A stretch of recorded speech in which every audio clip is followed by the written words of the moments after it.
Hey, we're here with Sam Sliman, and he wears a number of hats in the city of Canton. Right. And in fact, I was just thinking earlier today that this is your third administration. Let's see. I was a city councilman when Mayor Persis was mayor. Okay, it's beyond that. Yeah, then 12 years with Mayor Watkins, 4 years with Mayor Creighton, 8 years with Mayor Healy, and now we have Mayor Burnaby. Wow. So it's been great. So, and you're involved with managing civil service for the city of Canton? I'm the Director of Civil Service, that's correct, Director of Annexation and EEOC Compliance Officer for Canton. So it's understandable, being civil service oriented like you are, you can go from Democrat to Republican to Independent. Right.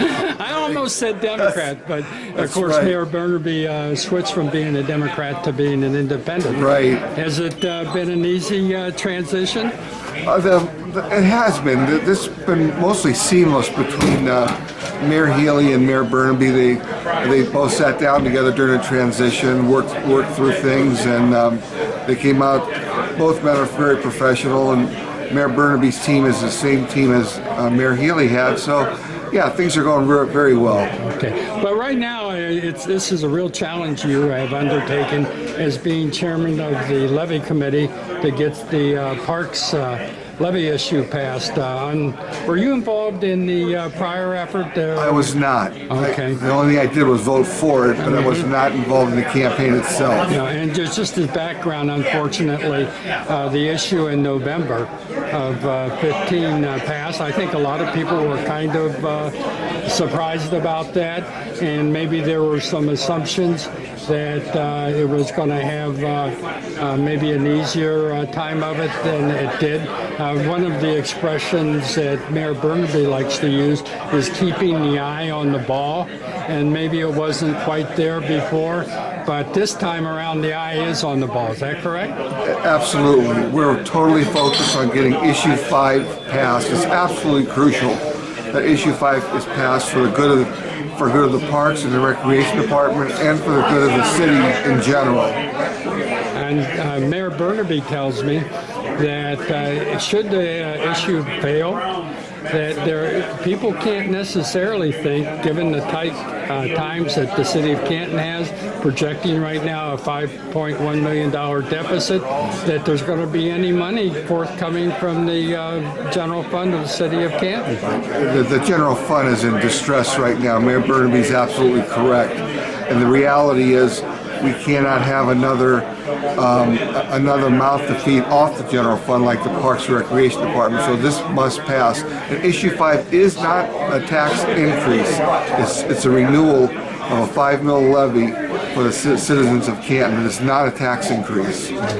Now, are there any voices out there that do not favor, that is out in the public place against this levy? There's no organized opposition against it. There are a few individuals I've come in contact with, I've tried to communicate with and explain to them what's going on, how the combination of the park department and rec department will create a one-stop shopping, and how important it will be for the youth of our city and for the elderly who use the parks and use the recreation facilities. So there's no, to answer your question succinctly, there is no organized opposition, but there are people who are somewhat against it, but they're keeping an open mind. Now, I've written in my blog that I think that past difficulties between the Canton Park Commission and the Canton Joint Recreation District may have played in to that particular election. What's your thoughts along those lines? I've heard that too. The beauty of me being the chairman and Mayor Burnaby has just appointed me as a new park commissioner too. The beauty of that is that I wasn't entangled in any of those previous conflicts, and we're starting fresh, so to speak, with myself and Mike Hankey, who is the second of Mayor Burnaby's appointees to the Park Commission. We're starting fresh with a clean slate, trying to get this levy passed and try to reorganize the parks and recreation to make it more user-friendly for the citizens of Canton. How many members are there in the Park Commission? 3 members. The third one is Andy Black. And so we now are at a structural point where there will be no more Canton Joint Recreation District. Right. If this passes, there'll be just a Canton Parks and Recreation Department, which will encompass the parks as well as the recreation, and will also partially support the J. Bain Stern Center and the Edward Peel Coleman Center, the 2 remaining community centers in Canton. Now, with the new levy passing, is new levy going to take hold to encompass the former, which will then be the former Canton Joint Recreation District? No, it'll only be Canton City. Okay. It will not be outside the city limits. Okay. It will only be Canton City, so only the people of Canton will be affected. Okay. Where are those operations going that CJRD took care of? You know, that is going to be a decision for the.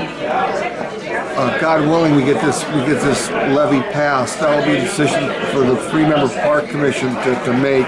I'm not fully prepared to go into where all the parts and pieces will land, but we'll do everything judiciously and out in the open so the public can see what's happening. Okay. And so the Canton Parks Commission is not going to have 7:30 in the morning meetings, I take it? Absolutely. 4 o'clock in the afternoon on a weekday, out in the open on Market Avenue. And we might go to the Garden Center too and places like that.